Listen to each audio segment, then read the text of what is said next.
Hey there friends, in this video I'm going to be showing you how to fix blurry photos in Affinity Studio.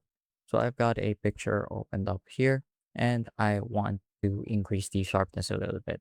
This is so that I get to highlight the silhouettes of the people in the photo a lot better. So to get started, you're going to want to move over to the basic tab and scroll down a little bit.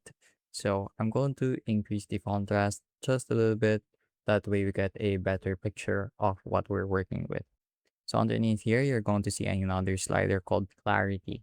You can think of clarity like the dehaze or the fog filter on Lightroom. And if we move the slider all the way up, you're going to notice that it brings out a lot of the detail a lot more. So that's one way of increasing the sharpness of your photo, although it's not exactly the same as sharpening your image just yet.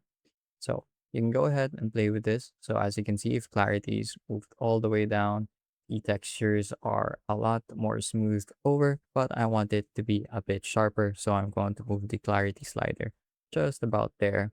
And if we really want to get rid of the blurriness, we're going to want to go to the details tab. So here you're going to see the detail refinement.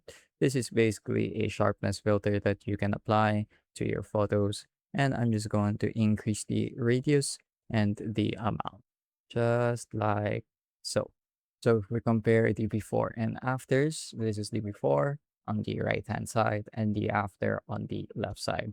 You're going to notice the silhouette gets to stand out a lot more and feels a lot sharper in the after image than in the before. So move that just a bit more, and there we go.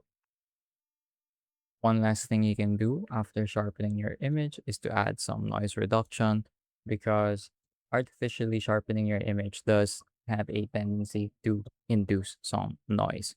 So I'm just going to go turn on the noise reduction option right below the details refinement. And I'm just going to add some values to the luminance and color slider. And it should add a lot of the noise that we just introduced.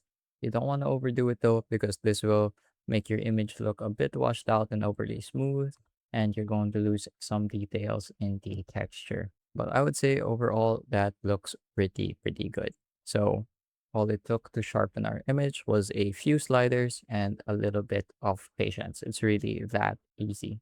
That's pretty much it for this video though. I hope I was able to teach you something new and something useful.